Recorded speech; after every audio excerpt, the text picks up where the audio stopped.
Assalamu alaikum. Az banao es be aki fir dam aaloo.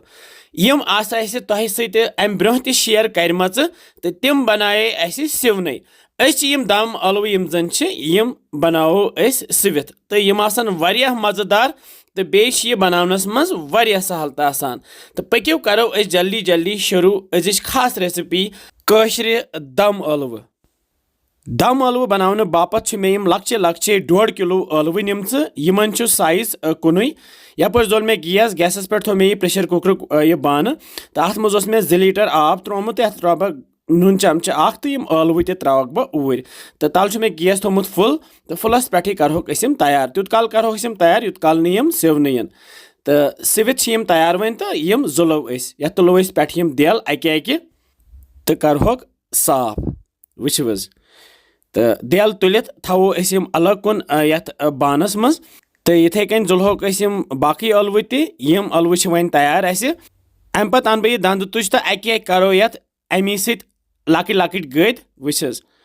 अम सत पत मसाला अंदर अचान जरूरी करें इथे कन करो बाकी aaloo ते यपर जोल मे गैसस पे थो मे तव ताई मज त्रा बह वन फल तेल गरम गसित त्रा बह यथ यम aaloo ऊर तो तलहोक यम तोताम तलन युत काल यम ब्राउन गसन गोल्डन ब्राउन करें वुच वन तैयार यम aaloo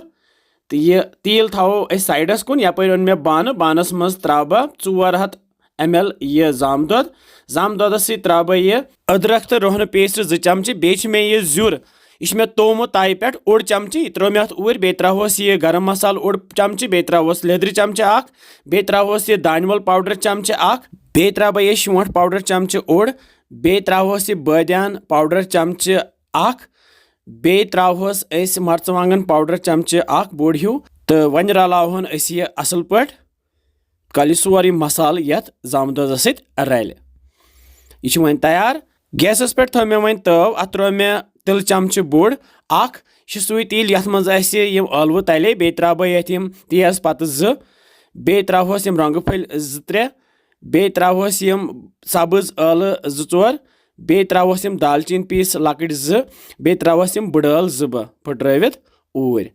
तो हल्क करहोक यम फ्राई तल मे गैस थोमुत लोतई तो अम पत त्रो यह जाम दोद मसाल ये ताई मज तो यह करहोन वन तैयार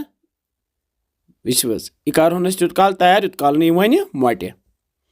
तल मे गैस थोमुत लोतई तो वुच यह वन तैयार यह मोटेव वन तो वन यथ मज त्रावनी यम तलित ٲلoo ऊर वुच वन दिमो यथ असल पे फिर वार तो रलावो यह पान वन तल मे गैस थोमुत लोतई तो पे त्रा बह अब बड़ अख कौल यथ तो रलावन बे ज्यादा अत तेज रलावन क्या फटन पत aaloo बे त्रोस नून चमचे 2 ऊर तो बे त्रा बह पे यथ सब्ज दानवल न्युक कर अत वारिया मज़ गसान बे रलावन तल थो मे गैस लोतई तो पे थो ढखन तो करहोन वन तैयार युत काल यथ यह आब श्रबे तो क्या काल गसित करहोन चेक तो यह वन सान दम aaloo तैयार गैस करो बंद पे त्रोस बे सब्ज दानवल सजावन बापत माशाअल्लाह वुच अख aaloo तुल बह यम चमचे सत कर बह यथ खांड तो अस करो यह टेस्ट तो बिस्मिल्लाह वारिया मज़ेदार तो वमेद तुह ते बनइव यम दम aaloo तो तुह यीनो यम जरूर पसंद तो इंशाल्लाह समखो बे कैथन मज़ेदार रेसिपियन से तो थो पन ख्याल बिहिव रबस हवाल।